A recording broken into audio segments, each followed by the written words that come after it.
এই মৃত্যু উপত্যকা আমার দেশ না। যে পিতা সন্তানের লাশ শনাক্ত করতে ভয় পায় আমি তাকে ঘৃণা করি। যে ভাই এখনো নির্লজ্জ স্বাভাবিক হয়ে আছে আমি তাকে ঘৃণা করি। যে শিক্ষক, বুদ্ধিজীবী, কবি ও কেরানি প্রকাশ্য পথে এই হত্যার প্রতিশোধ চায় না আমি তাকে ঘৃণা করি।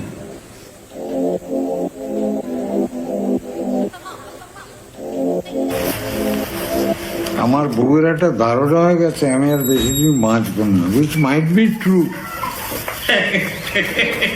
which might be true, কিন্তু আসলে প্রবলেমটা কি হচ্ছে জানিস? In 2006 I suffered a cerebral stroke. তারপর থেকে আমি যা কিছু করছি এগুলো কিন্তু I should not do. I must not smoke so many cigarettes. I must not drink. কিন্তু এগুলো আমি করি। হ্যাঁ, যে কদিন চলবে চলবে, চলবে না চলবে না। সোভিয়েত ইউনিয়নও কোলাপস করে, আমার আর কি দোষ? I have a right to collapse.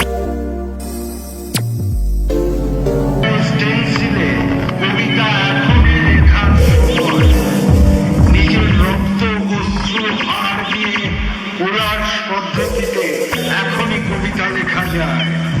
তীব্রতম যন্ত্রণায় ছিন্ন ভিন্ন মুখে সন্ত্রাসের মুখোমুখি হেডলাইটের ঝলসানো আলোয় স্থির দৃষ্টি রেখে এখনই কবিতা ছুঁড়ে দেওয়া যায়। পয়েন্ট 38 বোঝানো আছে হত্যাকারীর কাছে, সব অস্বীকার করে এখনই কবিতা পড়া যায়।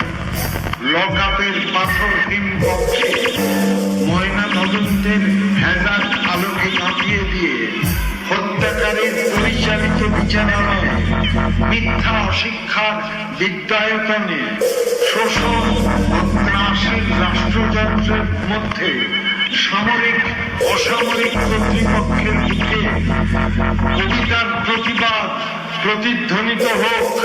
বাংলাদেশের কবিরাও লোকার মতো প্রস্তুত থাকুক হত্যা, শ্বাসরোধে লাশ নিখোঁজ হওয়ার, মেশিন গানের গুলিতে সেলাই হয়ে যাওয়ার জন্য প্রস্তুত থাকুক।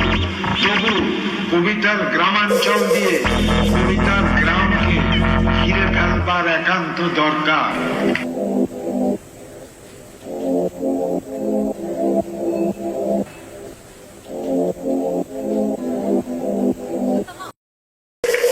এই মৃত্যু উপত্যকা আমার দেশ না। এই জল্লাদের উল্লাস মঞ্চ আমার দেশ না।